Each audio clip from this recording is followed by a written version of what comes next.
Boa noite, bem-vindos a mais este Roda Viva, o mais tradicional programa de debates da TV brasileira. Convidamos hoje os coordenadores ou representantes da área econômica dos cinco candidatos à presidência mais bem colocados nas pesquisas eleitorais, para saber das propostas que cada partido tem para melhorar a vida dos brasileiros. Estamos no ar em todo o país pela TV Cultura, pelas emissoras afiliadas, pelo nosso canal no YouTube e pela nossa página no Facebook. Teremos hoje como debatedores Pércio Arida, economista, doutor pelo MIT, o Instituto de Tecnologia de Massachusetts e representante do PSDB. Ricardo Carneiro, professor titular do Instituto de Economia da Unicamp e representante do PT. Mauro Benevides Filho, PhD em Economia, professor da Universidade Federal do Ceará e representante do PDT. Basileu Margarido, economista e coordenador da campanha da Rede. Convidamos o economista Paulo Guedes, responsável pelo programa do candidato Jair Bolsonaro, mas ele recusou o convite, alegando problemas de agenda. Somos supervisionados e caricaturados em tempo real pelo nosso antieconômico Paulo Caruso. Boa noite a todos, obrigado por aceitar o nosso convite. A nossa primeira pergunta é sobre, naturalmente, o próximo presidente vai assumir o Brasil em estado muito ruim da economia, problemas emergenciais, são 28 milhões de desempregados, a miséria vem aumentando. Então, eu queria saber de cada partido como é que vai enfrentar essa situação já com medidas emergenciais, que, como dizia o Betinho lá atrás, quem tem fome tem pressa, né? Imagina desempregado e tal, eles estão esperando alguma coisa do novo presidente. Então, pelo nosso sorteio aqui, a gente vai começar com a resposta do Basileu. Boa noite a todos e a todas que estão nos assistindo em casa. Queria cumprimentar Ricardo Lessa e a TV Cultura promover esse debate fundamental nesse momento que vivemos. Cumprimentar meus companheiros aqui de bancada, Mauro Benevides, Pércio Arida, Ricardo Carneiro. Eu acho que nós estamos num momento de muitas emergências. É um momento em que, enfim, um momento de extrema instabilidade econômica, crise social, política, um momento de estagnação econômica, enfim, as urgências e emergências são muitas, né? Mas eu acho que a situação de maior urgência mesmo, que, enfim, atinge diretamente a sociedade, atinge diretamente os trabalhadores, é o desemprego, né? Nós temos hoje 14 milhões de desempregados, fora os que nem mais estão, né, buscando trabalho, né, em função do desalento e subemprego. Quer dizer, a base, né, da nossa vida, né, social, econômica, política, é o emprego e a sua função social, né, que você desempenha. E, enfim, isso nos coloca um desafio ainda maior, porque é óbvio que o Estado brasileiro tem muito a fazer diretamente, né,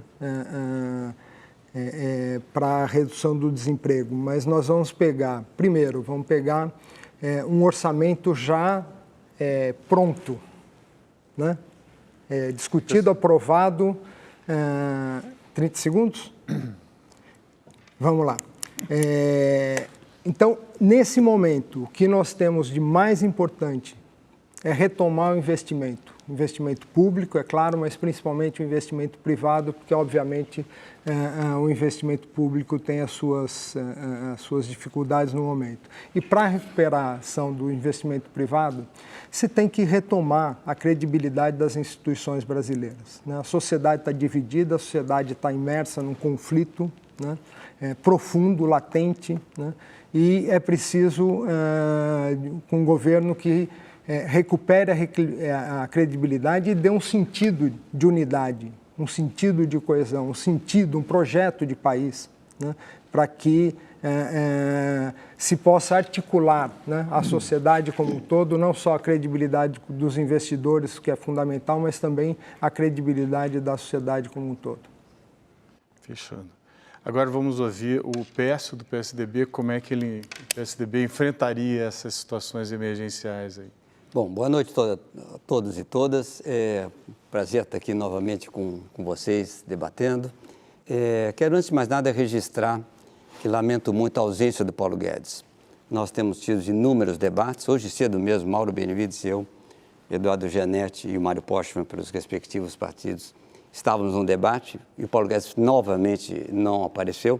Ele fugiu sistematicamente de todos os debates, o que é uma pena, porque se tivesse vindo aqui seria uma oportunidade de entendermos melhor um programa dele, que me parece ilusionista e inconsistente, e quem sabe, talvez ele nos brindasse com sua sabedoria, né? Quem sabe. Faltou combustível no posto Ipiranga. Faltou combustível no posto Ipiranga, exatamente.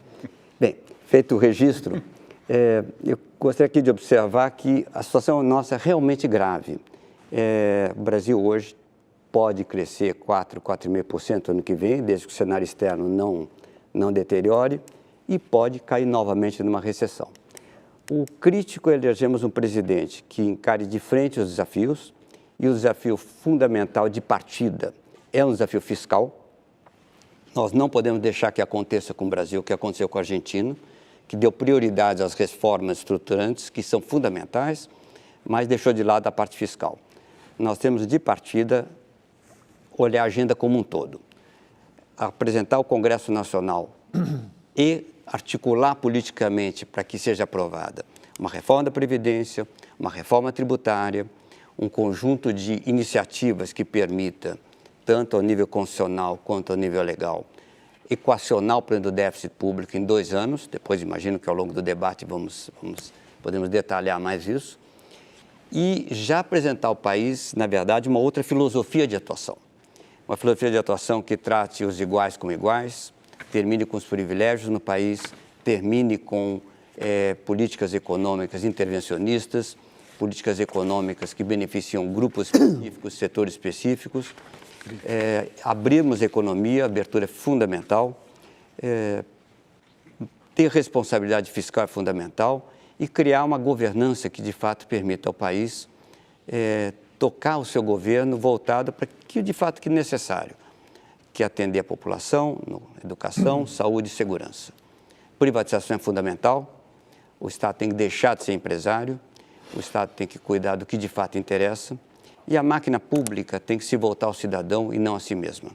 Então a reforma do Estado é um elemento fundamental do que precisa ser feito. É uma agenda vasta, não é uma agenda que possa ser completada evidentemente em 3 meses, mas sinalizar a agenda e mostrar com clareza qual é o rumo e mostrar a capacidade de implementar terá um efeito extraordinário sobre expectativas e a confiança do setor privado.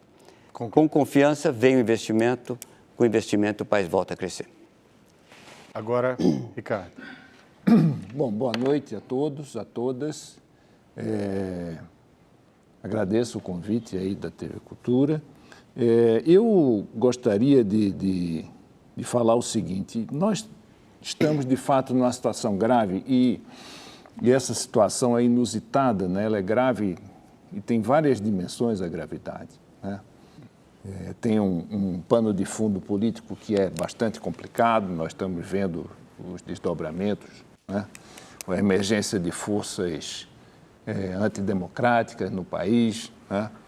Isso é uma questão muito grave. E nós temos, né, nesse pano de fundo, a questão da economia. Com uma coisa grave, que é o desemprego, é a parte mais visível, mais dramática, né? Mas há por trás disso, né, da falta de renda, de perda de emprego, níveis de endividamento elevado das pessoas e das empresas, né? Então, isso é o problema que nós temos tratado de imediato. Eu posso pensar que é importante você formular um programa, né, que tenha coerência e que tenha credibilidade, né, sem o qual você não vai a lugar nenhum, né? Mas eu acho que há desafios de curto prazo que precisam ser enfrentados e numa economia com esse estado de anomia, né, você não sai, né, sem mover a máquina do gasto da economia, né? Nós propomos, na verdade, 4 medidas, né, algumas, né, originadas do setor público, mas dirigidas sobretudo ao setor privado, né? A primeira delas é a recuperação do investimento público, né, da administração pública, a recuperação do investimento das estatais e a criação de um fundo de infraestrutura com parte das reservas, né, para financiar o investimento privado. Então, essa é a parte do investimento, né? Nós propomos também, né, o reforço dos programas sociais do governo, sobretudo Minha Casa Minha Vida, né, o Bolsa Família e o aumento do salário mínimo. E, finalmente, para permitir que as pessoas usem esse dinheiro para gastar e não para pagar dívidas, nós propomos, né, que haja uma renegociação das dívidas, na verdade, das famílias, sobretudo endividadas. Né? Isso aí. Então, agora passamos para o Mauro. Bom, é preciso registrar também a relevância que a TV Cultura oferece ao povo brasileiro em poder, com os coordenadores aqui das respectivas candidaturas, fazer um pouco a diferença da compreensão dos problemas brasileiros. A minha vida inteira eu fui acostumado a fazer ajuste fiscal. O Brasil, nesse momento, ele tem um déficit primário de 139 bilhões de reais, que precisa ser resolvido urgentemente. Precisamos discutir aqui hoje como nós vamos aumentar a receita e como vamos cortar despesas para que a confiança do investimento privado seja retomado e o setor público possa também recuperar a sua capacidade de investimento. Que em 2017, de 1947 a 2017, o Brasil tem hoje, o setor público brasileiro tem a menor taxa de investimento do setor público da história, 1,8% do PIB. Isso precisa ser urgentemente consertado, até porque o país, Ricardo, ele paga por ano aproximadamente 400 bilhões de reais de juros. Portanto, falta dinheiro para fazer os programas sociais, falta dinheiro para fazer investimento, atuar nas áreas prioritárias de cada governo e, obviamente, o setor privado, ele hoje vive um problema muito grave, que a rentabilidade do negócio dele é incompatível, é menor do que o custo de captação no mercado financeiro. Portanto, ele não consegue se financiar. E isso gera um problema de desemprego grave que o Brasil está vivenciando hoje. Portanto, taxa de juros na ponta, que tem problemas de compulsórios elevados, de spreads bancários também bastante elevados, tudo isso dentro do contexto precisa ser resolvido. As empresas brasileiras têm legislação tributária altamente complexas, obrigações acessórias cujo compliance das empresas também tem dificuldade de acompanhar, cada estado tem uma legislação diferente e isso diminui a competitividade da empresa brasileira em relação ao mundo. Por isso, quando se fala em abrir a economia, temos que ter cuidado como é que vamos expor as nossas empresas e também discutir essa questão do teto dos gastos, de congela a despesa pública por 20 anos, o que é um absurdo. E, aliás, essa PEC dos gastos não está controlando nada, porque as duas maiores despesas do governo federal, que é pessoal e previdência, nenhuma das duas está sendo controlada, elas estão aumentando.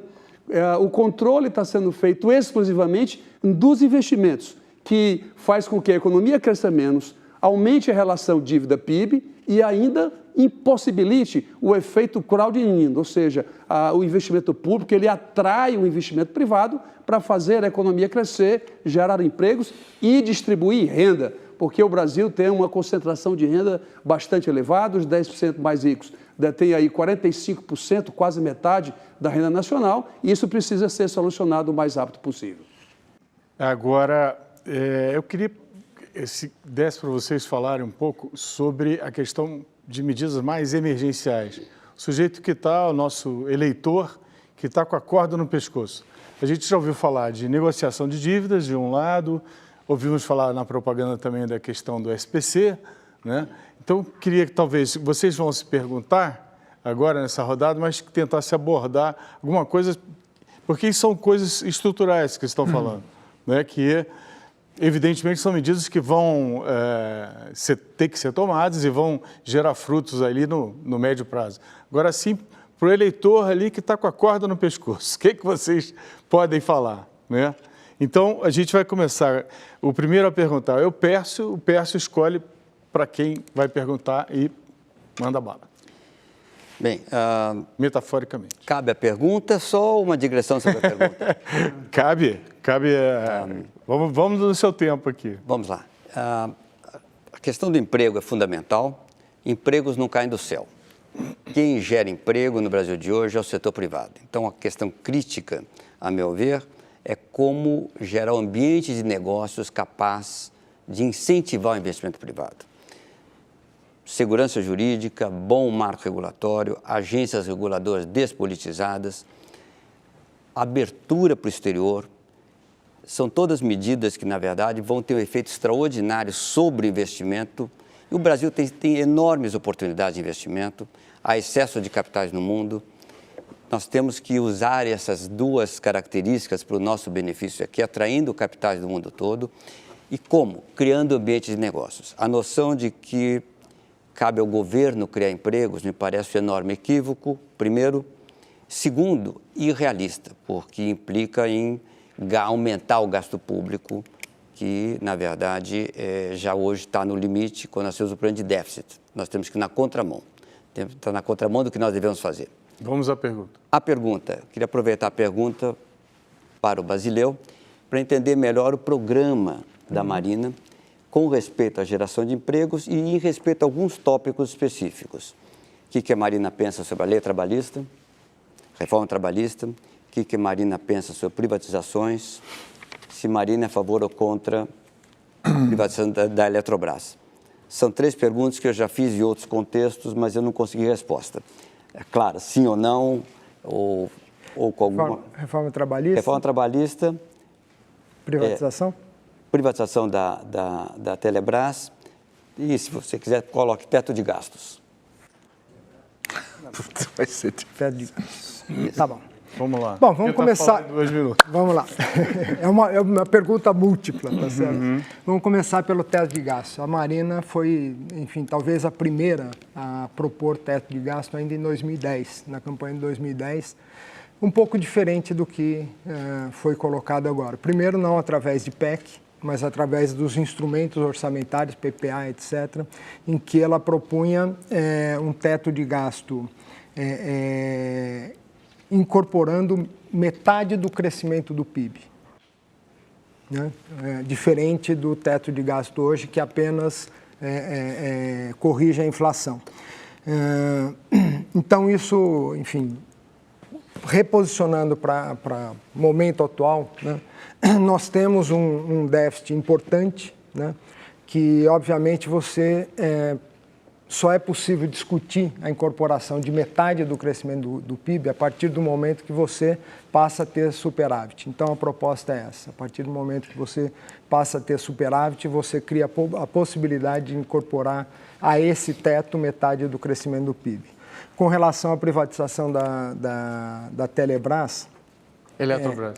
Da Eletrobras, nós temos um problema anterior, certo? Que é a política energética.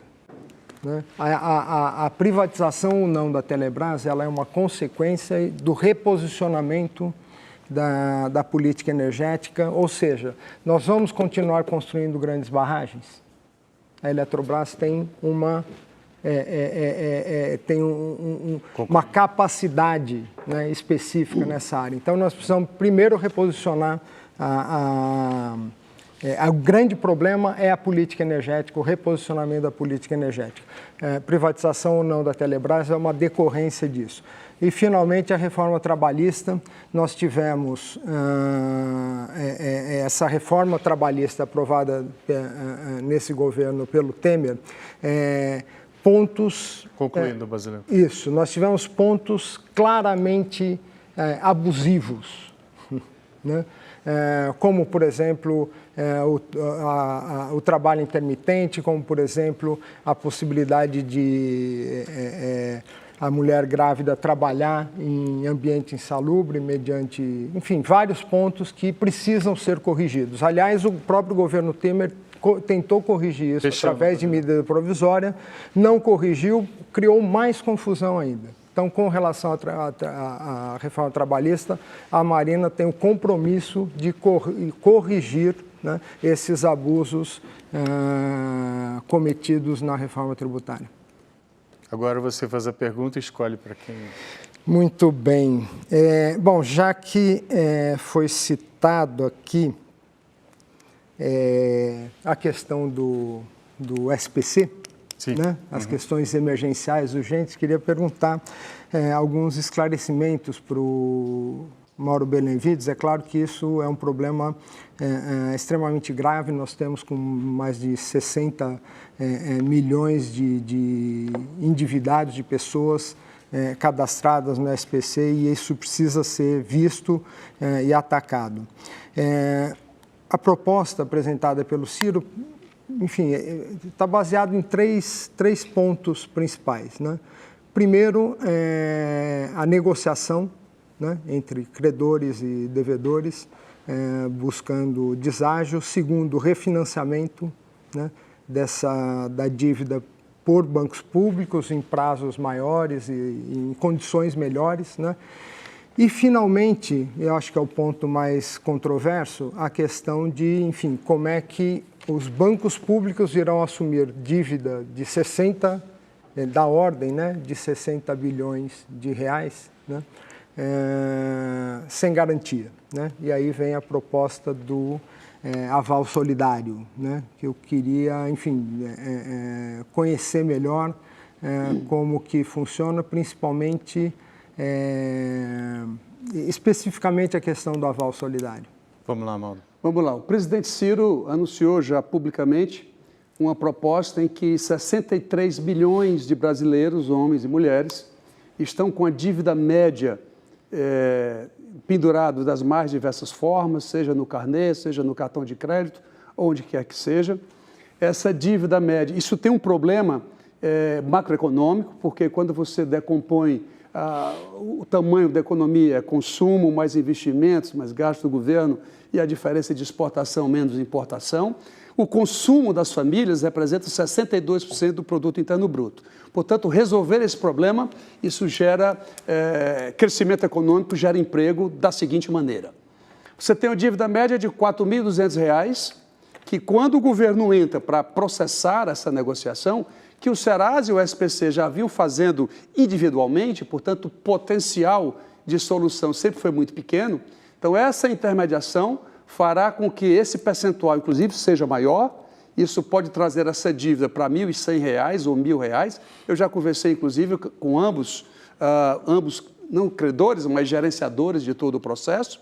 Então, o que é que acontece? Ao sair de 4.200 para 1.100 ou para 1.000, você vai ao sistema bancário e lá no sistema bancário você tem um crédito no valor correspondente a esse 1.100, que será financiado em 36 parcelas, com 3 meses de carência. Isso é muito importante, porque o insucesso do feirão do Serasa e do feirão do SPC se deu porque o pagamento à vista impossibilitava o sucesso da negociação. O governo federal, portanto, com as suas instituições, Banco do Brasil, BASA, BNB, Caixa Econômica, enfim, todas elas, e os bancos privados, poderão, portanto, oferecer com um mecanismo que o BNB já usa, que é o aval solidário, com taxa de inadimplência de 1,4%, é uma das menores do sistema bancário brasileiro, e o mais relevante, o erário federal, ou seja, o Tesouro Federal, ele não gastará um só centavo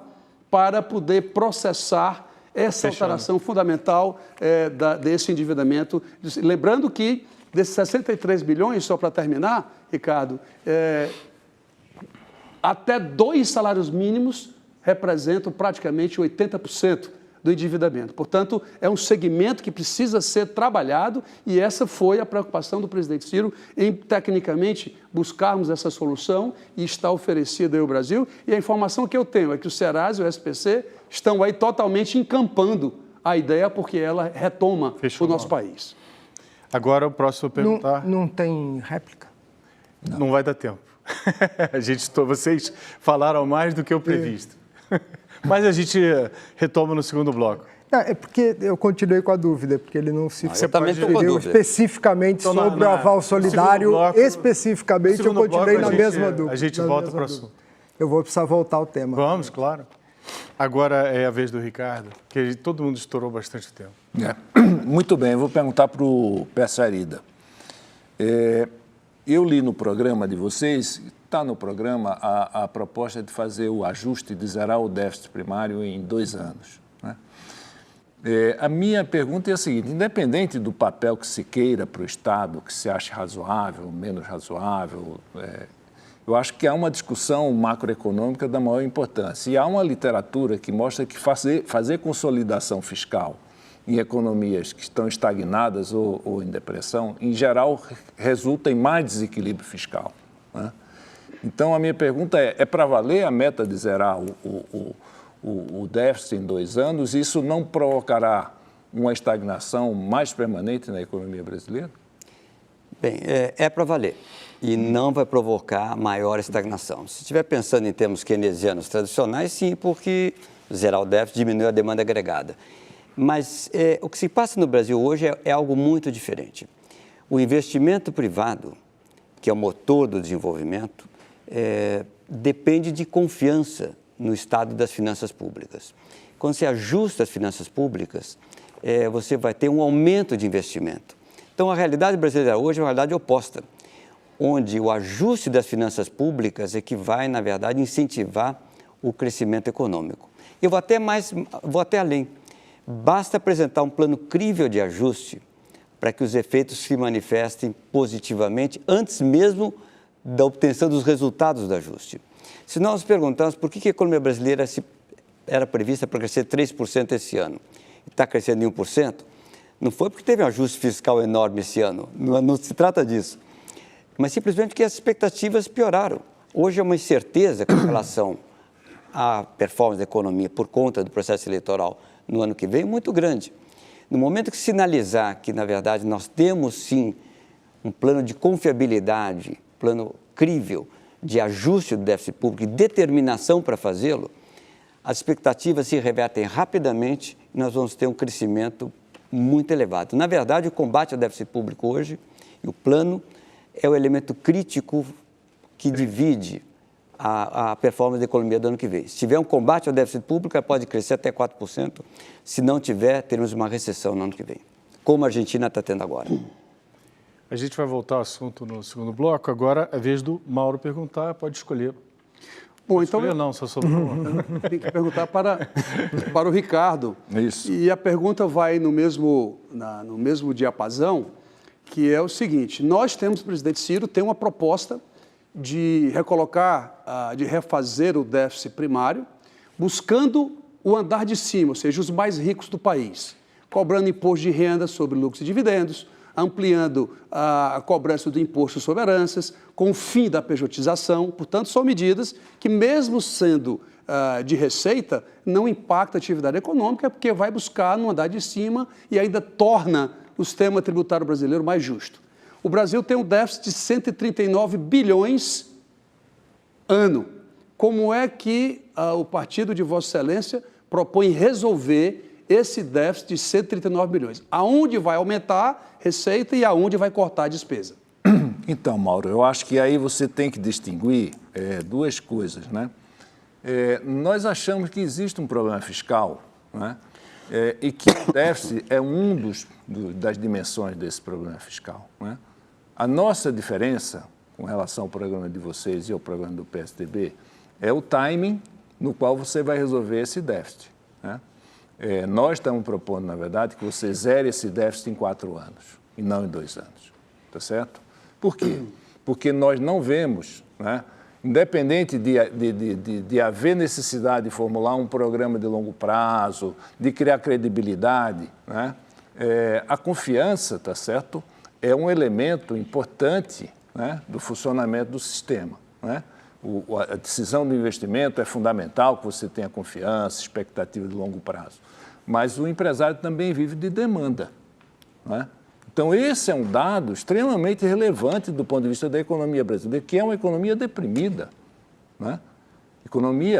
Houve uma queda de quase 10% do PIB e esse ano está estagnada, né? Então, nos parece relevante, tá certo, você manter certas fontes, na verdade, de demanda agregada, que não significa aumentar o déficit. Nós reconhecemos que ele já está de bom tamanho, tá certo? Que o timing é que é decisivo aí. Não fazer um ajuste precipitado nem muito rápido, tá certo? sob pena de jogar a economia numa recessão. Acho que esse ponto é um ponto decisivo, né? E nós não pretendemos, para financiar investimentos, sobretudo, tá certo, aumentar o déficit, tá certo? Nós pretendemos depois discutir como remanejar um conjunto de despesas importantes, né, para fazer esses investimentos públicos. Fechando, então, a gente vai continuar a discussão no próximo bloco. Vamos para um rápido intervalo e voltamos em instantes com o debate sobre os desafios para o próximo governo na área de economia. Queremos lembrar que, além do convite ao economista Paulo Guedes, também pedimos ao PSL que indicasse outra pessoa para falar sobre o programa econômico do candidato Jair Bolsonaro, mas não tivemos resposta. Lamentamos que isso tenha ocorrido, uma vez que nosso objetivo é esclarecer o público a respeito de cada proposta para que o eleitor tenha pleno conhecimento do programa dos candidatos na hora de votar. Voltamos já já.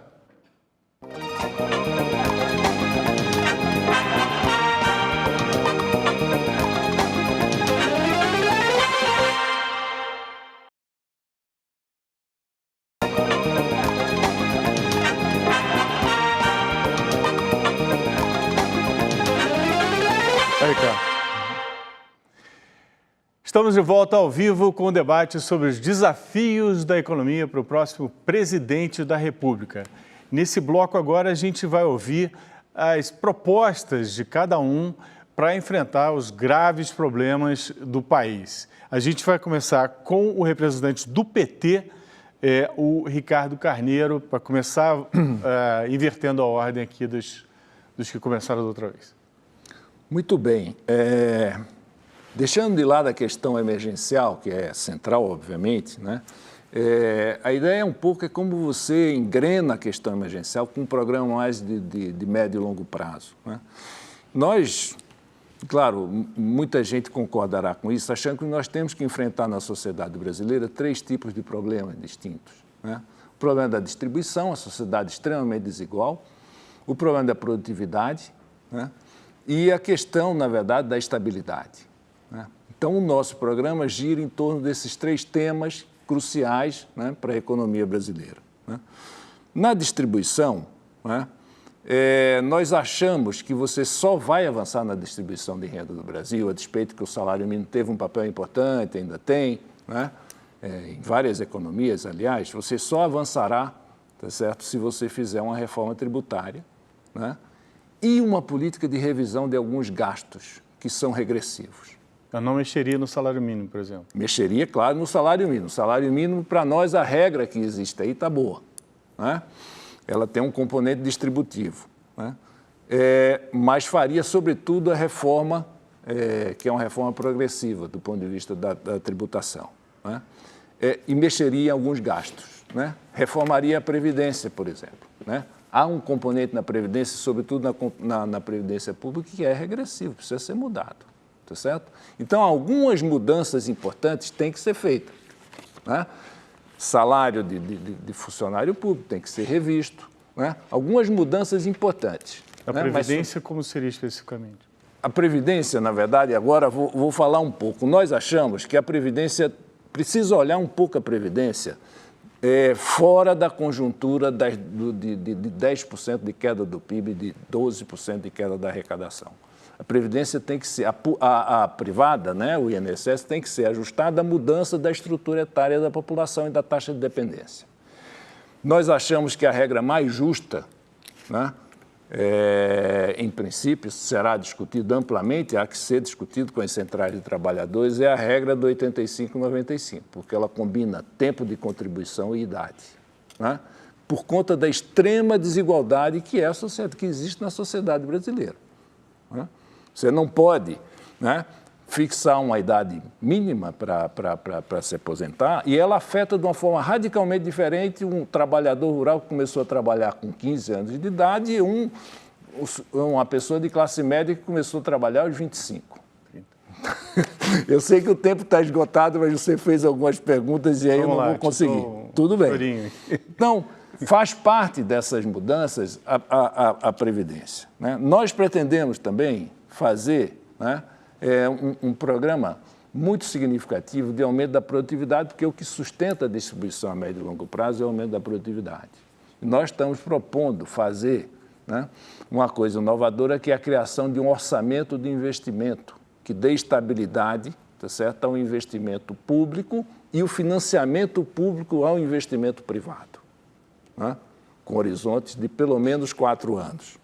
E nós estamos também propondo, né, uma terceira medida importante, é a medida da estabilidade. Nós achamos que a economia brasileira não pode mais conviver, né, com esses juros e câmbio que você tem na economia, né? Não só patamar de juros, né, e patamar de câmbio, como, sobretudo, volatilidade. Você tem que criar arcabouço de política macroeconômica para dar estabilidade à taxa de juros e à taxa de câmbio, porque isso, fundamentalmente, né, é o horizonte que o empresário precisa para as decisões dele de longo prazo. Fechou. Agora, então, o Mauro. Bom, eu tenho participado de vários debates pelo Brasil afora e me impressiona muitas vezes a coisa muito geral. Todo mundo diz que o ajuste fiscal é importante, que a previdência é importante, mas ninguém pontua exatamente como fazer. E acho que essa é a diferença do presidente Ciro. No lado fiscal, nós temos uma proposta já definida, que é retomar o imposto de renda da distribuição de lucros e dividendos. Somente Brasil e Estônia não cobram isso. Isso representa 51 bilhões a mais de receita. Obviamente que nós temos que recalibrar o imposto de renda da pessoa jurídica. Isso diminui 9 bilhões, portanto, 51 entre 9, você tem um acréscimo de 42 bilhões.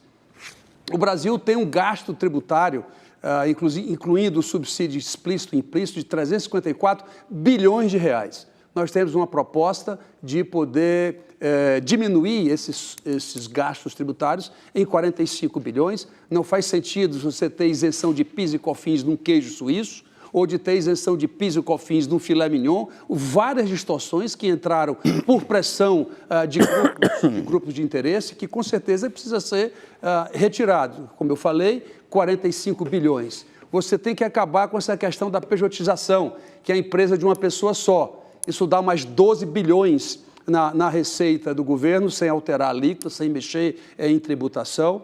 E como você tem também, cortar 10% na despesa discricionária, são 128 bilhões, 10% são 12,8 bilhões. Então, nós temos exatamente como fazer isso, diminuindo o gasto e, ao mesmo tempo, aumentando a receita. Veja que no imposto sobre herança, dos 2 trilhões, como eu disse, que o Brasil arrecada, 1,1 trilhão é imposto sobre consumo, é a maior regressividade que um país possa ter. No imposto sobre propriedade, o Brasil só arrecada 84 bilhões. Precisamos, portanto, redirecionar essa forma de arrecadar. No lado da Previdência, nós temos uma proposta definida, um sistema multipilar, que tem um pilar de assistência social, que separa isso para o Tesouro Nacional, porque hoje assistência social e Previdência estão juntos na Constituição brasileira, e aí o sistema de repartição que está vigindo no Brasil hoje não mais se sustenta. Você tem uma taxa de natalidade caindo fortemente, portanto, o número de ativos para pagar inativos já não é mais suficiente, ao mesmo tempo que a população brasileira ela vive muito mais. Então, você tem que diminuir um pouco esse valor do regime de repartição, o valor do teto do regime de repartição, e criar sistematicamente, simultaneamente, digo melhor, o regime de capitalização de contas individuais, que isso permitirá, inclusive, a previdência, o salário do aposentado, a aposentadoria, a possibilidade, inclusive, de ser maior do que se você se aposentar no regime de repartição, porque ainda há um temor, porque lá no Chile, a contribuição previdenciária do regime de capitalização foi só o do servidor. Na nossa proposta é a do servidor e a contribuição patronal. E, por definição, vou concluir, por definição, o sistema de capitalização de contas individuais significa déficit zero, e ela resolve 2 problemas. Não somente o problema atuarial, o problema fiscal, mas o regime de capitalização, ele permite um adicional funding de financiamento de longo prazo. O sistema bancário brasileiro não gosta de captar em 6 meses para emprestar em 10 anos, portanto, os fundos de previdências, eles suprirão esse volume adicional de recursos que será gerado na economia brasileira. Peço.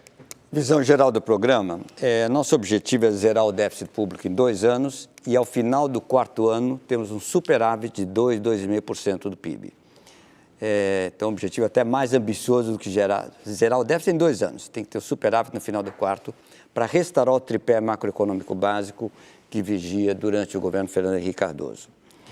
Essa é a parte das contas públicas. Teremos que fazer uma reforma da Previdência, separando regimes próprios do regime geral. Eu não acredito que o Brasil tem condição hoje de partir para o sistema de capitalização. Infelizmente, nós não temos superávit fiscal suficiente para custear a transição, mas essa reforma da Previdência tem que ser feita de outra maneira. Se quiser, posso até depois detalhar isso. Temos que mudar a filosofia de atuação do Estado. O Estado tem que deixar de ser empresário para passar a cuidar do que de fato interessa, que é educação, saúde e segurança pública. Então, privatização é um elemento chave do nosso programa, assim como o Programa Geral de Desimobilização de ativos detidos pelo Estado. Temos que fazer reformas do Estado, uma reforma grande do Estado. O que eu digo reforma do Estado? São várias coisas separadas. Primeiro, tem um governo digital, um governo que de fato responda aos anseios do cidadão. A economia do mundo está se transformando com enorme velocidade, o Brasil está ficando para trás. Não faz sentido nenhum que você vá a um posto de saúde e não tem nem como avaliar. Você pega um Uber, encomenda comida, você avalia no celular a qualidade do serviço. Mas no posto de saúde você não tem como avaliar. O aluno vai para a escola, o professor não aparece, ele não tem como avaliar o professor. Então, todos os programas públicos têm que ter avaliação do usuário, avaliação externa independente. O Brasil gasta muito dinheiro e gasta mal. Funcionário público também vai ser avaliado. Claro, tem que ter meritocracia. Existem excelentes funcionários públicos e tem um funcionário público que pendura o paletó. Você não pode ter os dois recebendo o mesmo salário. Eu vou mais além. O Brasil gasta muito em políticas sociais, mas as políticas sociais perderam foco. Então, você reunir todas as políticas sociais dentro de um mesmo ministério para poder ter um ministro, e não vários, responsáveis pelas políticas sociais é crítico. Porque esse ministro vai dizer, existe coerência? Vamos diminuir um programa e aumentar outro? A vantagem de ter programas sociais, de gastos sociais, é poder ter foco, atingir de fato os mais pobres. Hoje, além de montante de fraudes grande, os nossos programas não têm nem avaliação, nem foco. Então, a reforma do Estado é de extraordinária importância. Além disso, tem que fazer reformas que melhoram a produtividade da economia. Produtividade é um tema amplo, mas 2 delas se destacam. Abertura comercial, nossa meta é aumentar as exportações e importações em 50% em 4 anos, que é uma meta ambiciosa, vai precisar de um novo marco regulatório, segurança jurídica, novas agências, mas a abertura rápida da economia brasileira, com uma tarifa máxima de importação de 15% ao final de algum tempo. Segundo, educação. O Brasil não vai ser capaz de ser uma sociedade justa se não tiver educação de qualidade, educação que dá acesso a oportunidades e, basicamente, essencialmente, a educação pré-universitária. Basílio. Muito bem.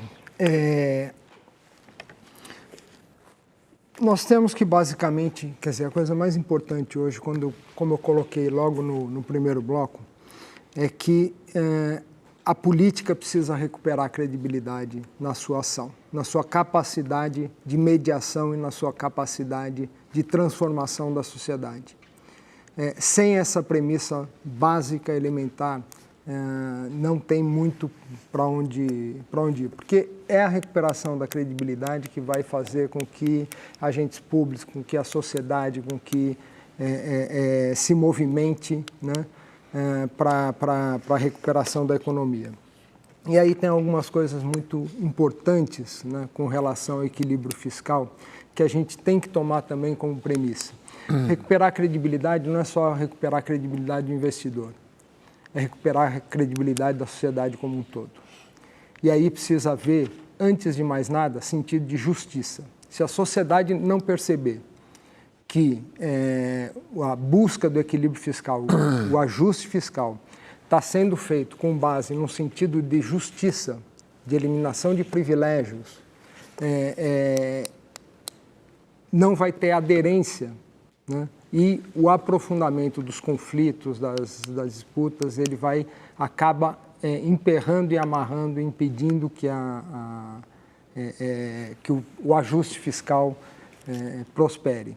Então, primeiro ponto do ajuste fiscal é sentido de justiça. O segundo ponto é que não vamos conseguir o ajuste fiscal com base, enfim, como colocou inclusive o Ricardo Carneiro quando se referiu à Previdência, né, mas coloco de uma maneira mais ampla, com base numa economia estagnada ou numa economia que vem de 2 anos de recessão. Né? A perspectiva do ajuste fiscal ele só se coloca frente à perspectiva de crescimento da economia, né, possibilitado pela recuperação da capacidade de investimento, que é dado pela credibilidade, etc. Aí, enfim, discordando um pouco do Mauro Benevides, que citou vários exemplos de aumento de receita, né, como o meio para obter o equilíbrio fiscal. Nós não vamos, nós temos já uma carga tributária elevada, tá certo? Onde a elevação da carga tributária ele acaba minando, né, as bases do crescimento da economia. Né? Então, concordo com várias medidas colocadas aqui, inclusive a taxação de lucros e da distribuição de lucros e de dividendos, mas como uma reforma tributária que busca a melhoria da distribuição de renda, que busca a justiça social. Então, ao lado, né, das medidas de aumento, né, da eliminação da pejotização, que também concordo completamente, ao lado do aumento da receita, você tem, né, a redução dos impostos indiretos, né, que são extremamente regressivos. Né? Então, a reforma tributária precisa ser vista não como elemento de solução do ajuste fiscal, mas como elemento de ganho de eficiência da economia e de maior justiça e distribuição de renda. A gente vai para mais um intervalo e voltamos já com o debate sobre os desafios da economia no próximo governo. Aguarde, rapidinho.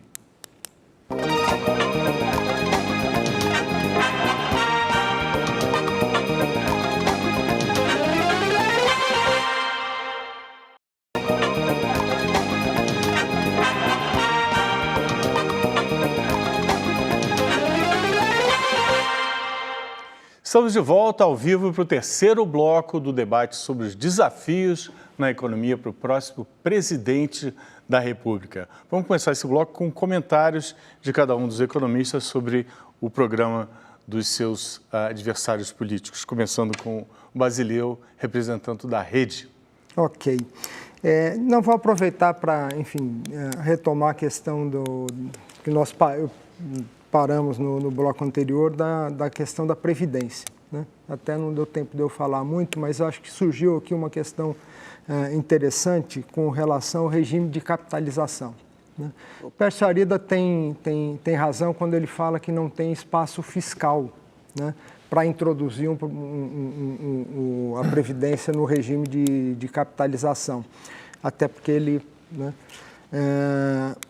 Traduz um pouquinho, Basileu, para o telespectador. Oi?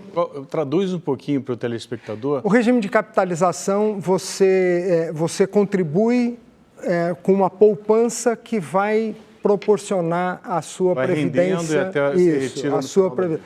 E o outro que existe hoje é o regime de repartição, onde todos contribuem, vai para um fundo e esse fundo financia os atuais aposentados. Certo. Né?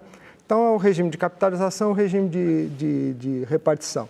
E para introduzir o regime de capitalização, realmente você tem que formar essa poupança, e para formar essa poupança, você tem que lidar você tem que ter um espaço fiscal que te permita isso. Né? Esse espaço fiscal, mas nós vamos ter que lidar com isso. Né? Nós precisamos começar a introduzir o regime de capitalização, porque hoje, no regime de repartição, você tem... mais ou menos 8 trabalhadores na ativa para cada aposentado.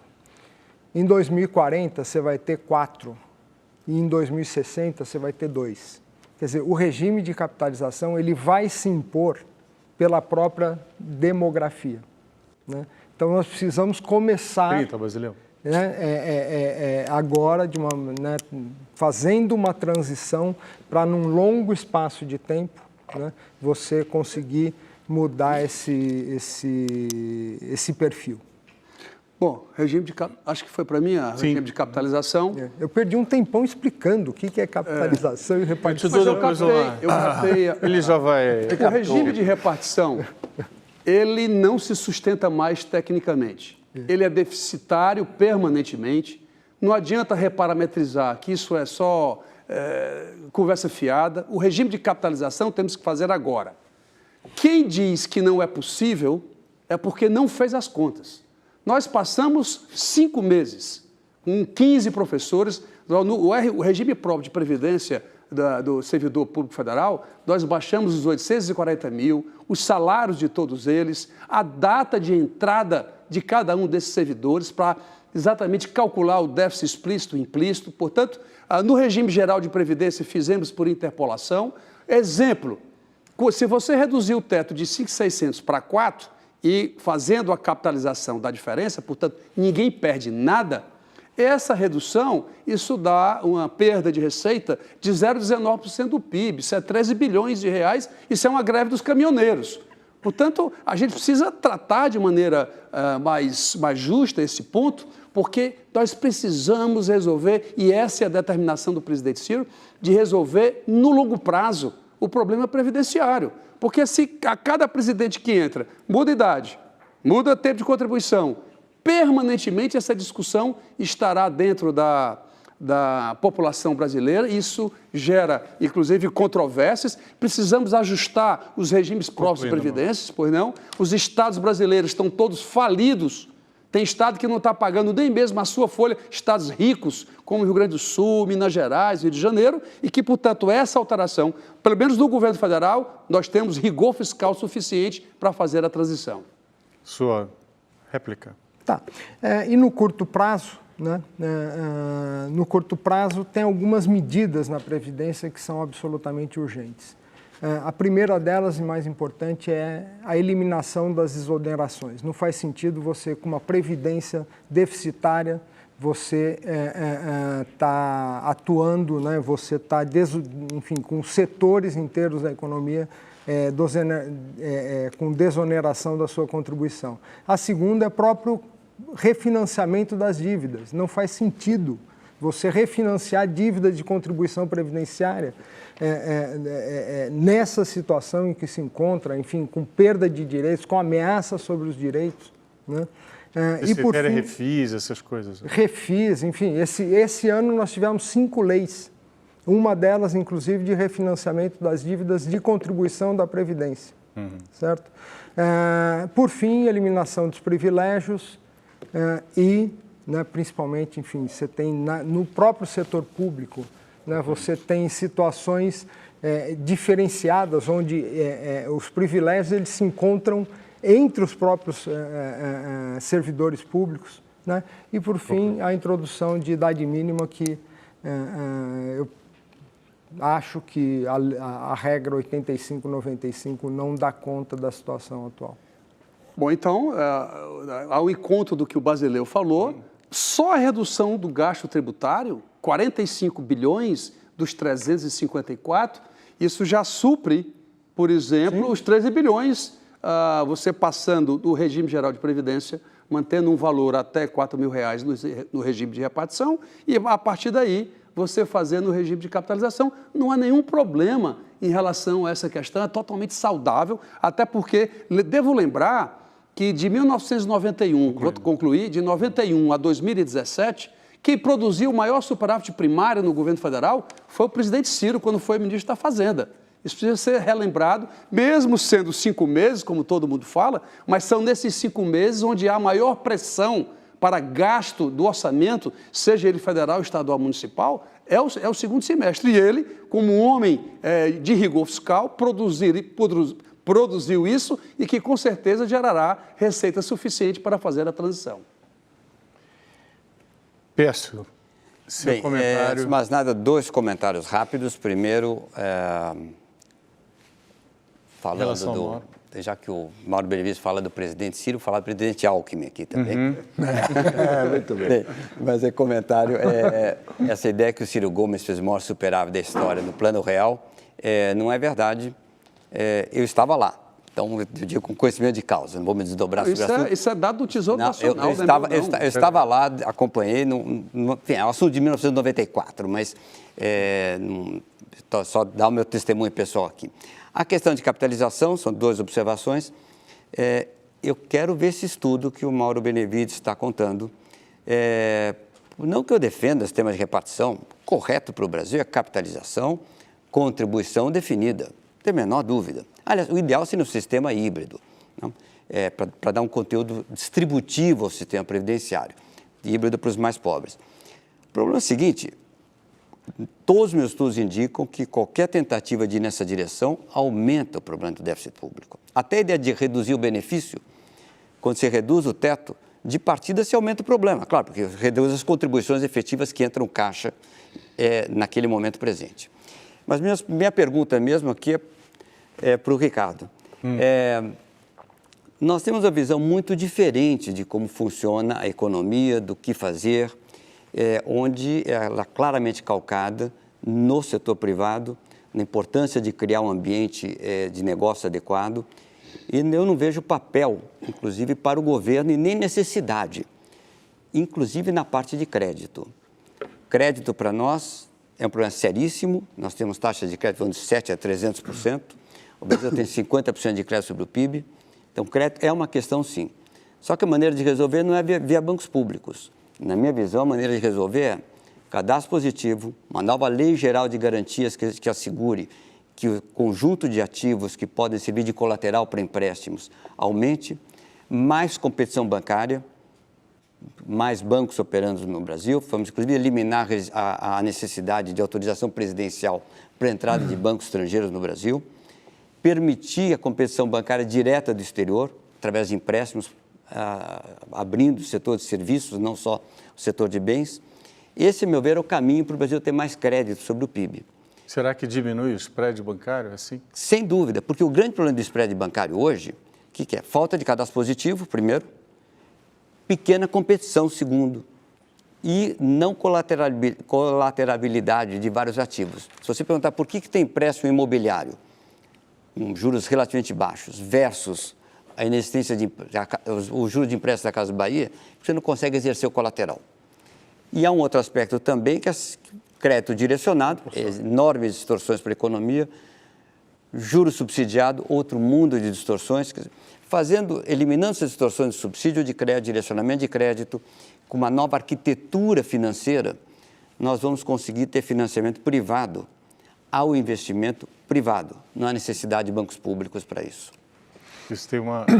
Bom, isso aí é uma divergência grande de muito tempo, né? Isso é verdade. Mas vamos retomar alguns temas. Eu começaria, inclusive, você criticou hoje a postura do nosso presidente Fernando Haddad, no jornal, tá certo? Sobre uma das propostas, que é a proposta do spread, né? Eu acho que essa questão do spread, ela precisa ser discutida nos seguintes termos, né? Nós não estamos propondo tributar o spread, é os bancos. O que é que acontece com os bancos? A amostra, acabei de ver isso aqui, estou com os dados dos países do G20 e mostra o seguinte, o spread brasileiro é disparado o maior spread, né? E a justificativa para que isso aconteça é que a inadimplência no Brasil é maior, né? Ela é um pouco maior de fato, né? Agora, quem paga esta inadimplência? Quem paga é o contribuinte brasileiro, né? As taxas de lucro dos bancos não diminuem porque a inadimplência é mais alta, né? Porque tudo isso vira crédito tributário que é usado depois para pagar imposto, a inadimplência. Então, nós temos que solucionar, né, francamente, digamos assim, com os banqueiros, a questão do financiamento e do spread. Esse é um ponto. E aí, negociação? Eu acho que merece, né? Porque há, digamos, evidências, tá certo, de que é excessivo, né? Abertura, por exemplo, como o Pécio propôs? Aí é difícil, porque nós fizemos, né, a abertura nos anos 90, né, e os bancos vieram aqui, terminaram indo embora e não houve concorrência no sistema, né? Por alguma razão, por domínio de nicho de mercado, etc., os bancos foram embora, né? Os tradicionais bancos compraram os Nem outros. todos. Na verdade, Santander está quase aqui, né? todos. Bom, o único que ficou para dar o exemplo, digamos, a exceção que salva a regra. A outra discussão, nós não queremos, na verdade, não há ideia de estatizar o sistema de crédito. Ao contrário, nós gostaríamos, na verdade, que o sistema financeiro privado participasse de uma forma mais decisiva do financiamento de longo prazo. Né? E eu acho que isso é possível, desde que você tenha juros estáveis, né? Pouco voláteis, baixos, na verdade, você pode puxar o sistema privado, pelo menos para participar do financiamento de até 5 anos. O grande projeto, o projeto de longo prazo, acho difícil fazer. Pode ser com financiamento externo. Com financiamento interno, muito difícil. Bom, eu primeiro... Não cabe réplica aqui, não? Não cabe no tempo.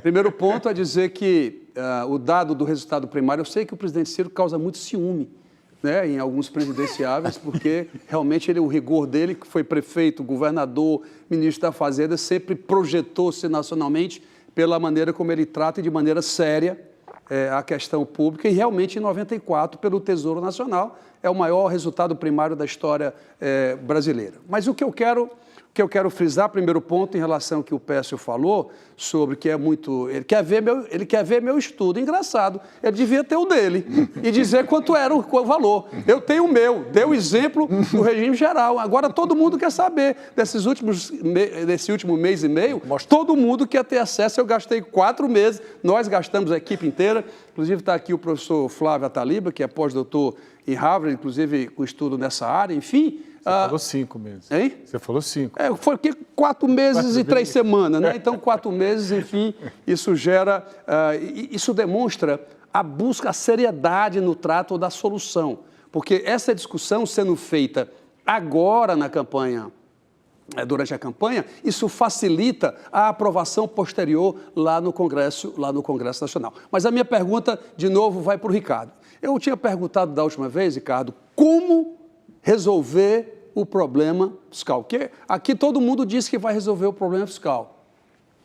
139 bilhões de déficit. Eu quero saber como. Aonde é que você vai cortar e aonde você vai aumentar? Com que especificidade você poderia contribuir para o povo brasileiro compreender melhor a extensão dessa solução, que com certeza vocês têm.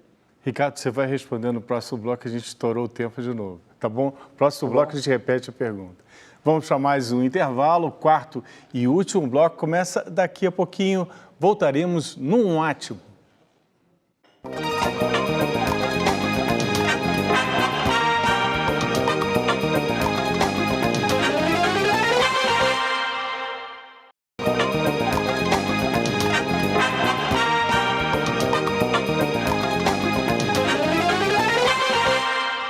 Estamos de volta para o quarto e último bloco do debate sobre os desafios na área econômica do próximo presidente da República. No último bloco, nós terminamos com uma pergunta do Mauro para o Ricardo sobre a questão de como fazer o corte, não é isso? Como fazer o ajuste. O ajuste aonde ele vai mexer ou em 2 ou em 4, aonde ele pode efetivamente reestruturar a máquina pública brasileira. Muito bem, pergunta difícil, né? Mas vamos lá. Primeiro, eu acho que nós todos temos que discutir um pouco a questão fiscal. A questão do déficit, ela é importante, da trajetória da dívida, ela é uma questão relevante, né? Mas tem que discutir um pouco, né, a estrutura fiscal, a questão da regra fiscal, né? Nós não concordamos com a regra do teto corrigido pela inflação, né? Eu acho que isso tira completamente a flexibilidade, ela não é razoável numa economia, né, que você precisa ampliar os gastos per capita em educação, em saúde, a previdência vai crescer inevitavelmente, então você tem que ter um mecanismo, tá certo? Que ao mesmo tempo limite, tá certo, o crescimento dos gastos, mas que dê margem para que você aumente esses gastos, porque eles fatalmente irão aumentar. Então, primeiro é uma regra fiscal que para nós podia ser o PIB, né, indexação pelo PIB, porque isso mantém a carga tributária constante. É isso, né? Resolve, de alguma forma, dá uma solução para o conflito distributivo, né? Segundo ponto, a regra serve para os gastos correntes, não serve para investimento. Eu acho que nós temos que construir um orçamento de investimento, tá certo? Que não esteja sujeito às regras fiscais, não seja contingenciável, né? Que você não tenha, que tenha mecanismos de financiamento outros, tá certo? E que não entre no cálculo do superávit primário. Você diz, você consegue financiar isso, o investimento? Consigo. Né? Com o dinheiro que eu já tenho hoje, estou falando da administração pública, né? Com recursos de concessões, né? Com recursos de financiamento de multilaterais, eu consigo financiar 2% do PIB de administração pública. Eu acho que é uma boa meta, na verdade, tá certo? Para você fazer uma meta de investimento público em 2, 3 anos chegar a isso, né? Não está no cálculo do déficit, tá certo? Aí, como é que eu faço o ajuste? O ajuste, tá certo? Você fará em parte, tá certo? Pela revisão dos gastos, há muitos, né? Pelo crescimento da receita, né? Você terá um crescimento porque o sistema fiscal brasileiro é muito procíclico, é verdade. Se ele voltar a crescer, a receita vai crescer 1 a 2 pontos percentuais do PIB, tá certo? Segundo, você tem revisões importantes para fazer em vários tipos de gastos, sobretudo nos gastos tributários, tá certo? E nas renúncias fiscais. Sabe quanto tem aí? 5% do PIB, tá certo? Então, você tem mecanismo para fazer esse ajuste fiscal de 2% do PIB. Ele não é urgente. Por quê? Porque a carga de juros caiu substancialmente. Então, você aguenta crescer 1, 2 pontos percentuais na dívida e depois ela passa a declinar. E chegamos no final, tá certo? De 4 anos, com a dívida menor do que ela é hoje, né? Tem os dados, como diz você, está aqui na forma, podemos discutir. Agora, a gente tinha uns comentários que eu peço para fazer, o Mauro queria rebater, a gente podia fazer esses comentários agora aqui, controlando um pouco o tempo, e o Basileu em seguida. Tá bom. Pode ser? Pode ser.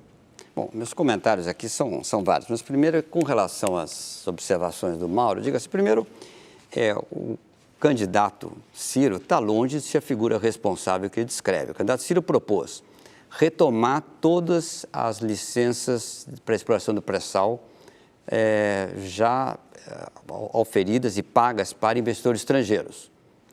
Pode ter esquecido. O Mauro não falou isso, mas o candidato dele falou.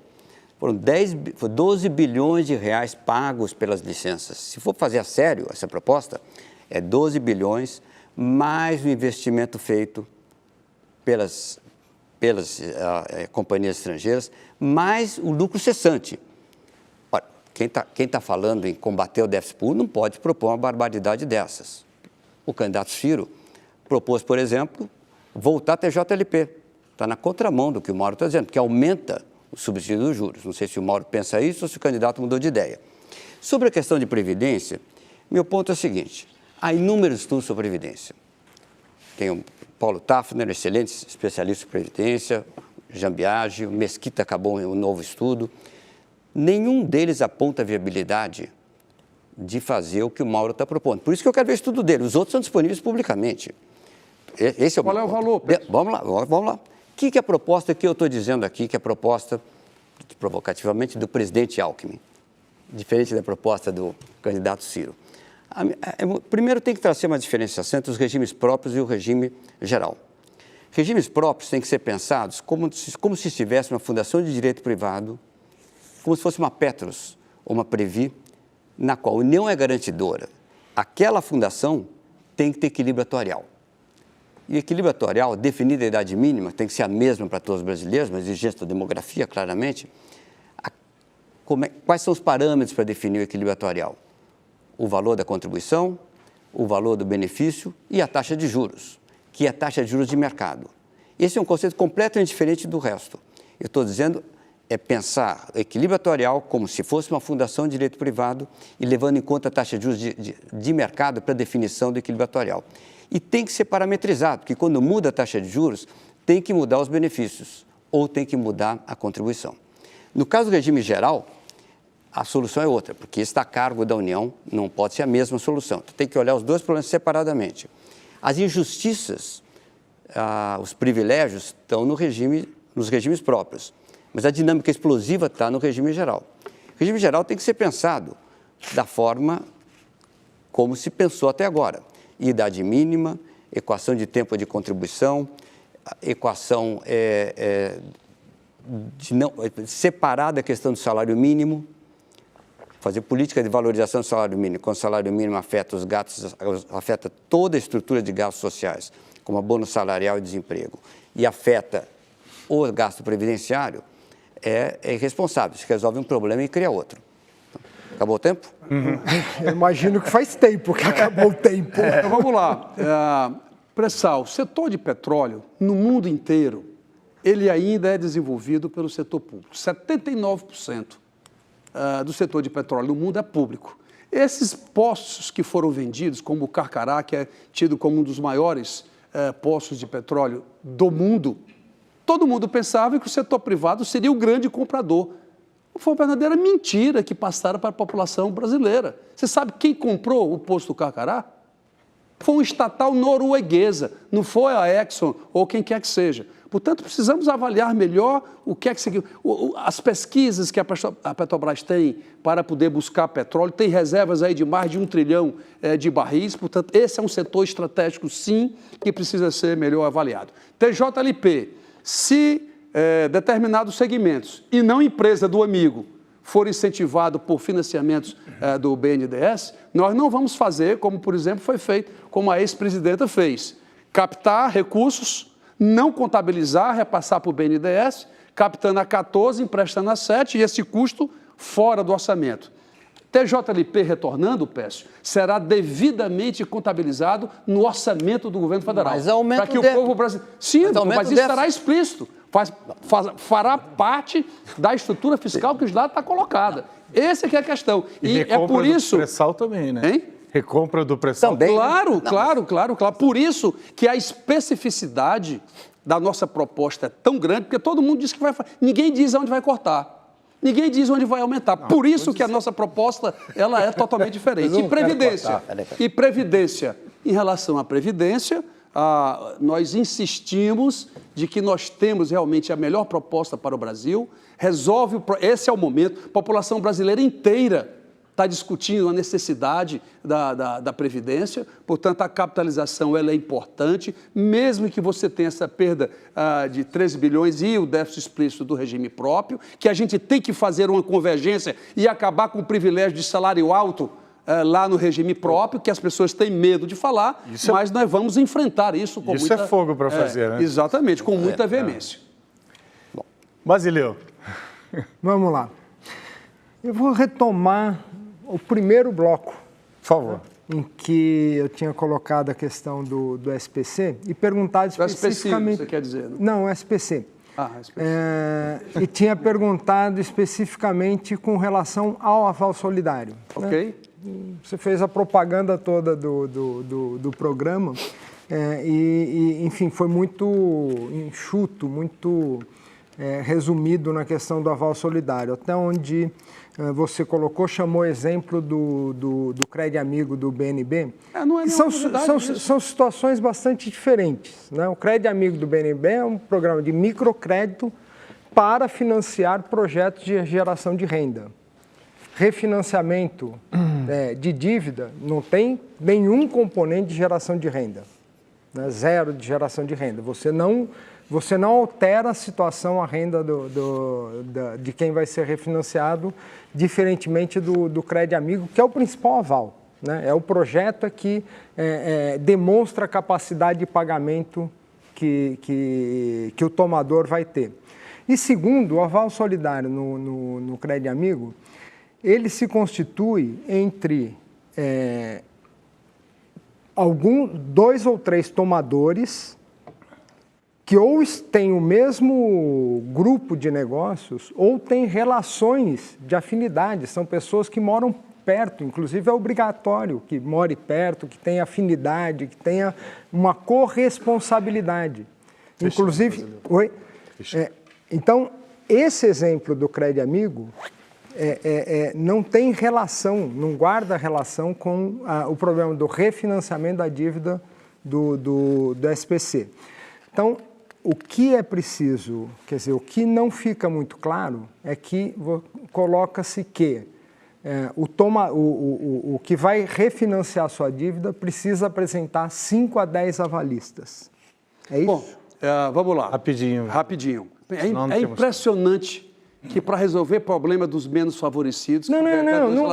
Gente, é uma pergunta objetiva, Mauro. Crédito Amigo, Mauro, o exemplo é usado pelo valor do empréstimo. R$1.000, R$1.100. Sim, mas são situações diferentes. É nesse sentido. Mas se são fosse situações refis diferentes. brasileiro, você não estava falando nada. Não, eu falei do feito, refis. Eu falei do refis, eu acabei de falar do refis. Então não há nada de novo. Inclusive condenei lhe ensinar o que é o Crédito Amigo. O Crédito Amigo, como os valores são pequenos, portanto o aval solidário entre eles dá garantia ao valor que eles estão lá tomando, que é a mesma coisa, exatamente a mesma coisa. Ou seja, o valor de R$1.100, R$1.200 é o que caracteriza a questão do Crédito Amigo, e essa é a grande solução. A economia brasileira vai crescer, nós vamos retirar, limpar o nome de todo mundo e o emprego vai ser gerado. Mas a gente vai ter agora um minuto para cada um. O problema é que ele não responde o que é perguntado. Vamos lá, um minuto para a gente, declarações finais. Quem vai tomar o empréstimo precisa apresentar 5 a 10 avalistas. Claro, o próprio banco. Até porque Mauro, nesses créditos tem um tio que tomou empréstimo por ele.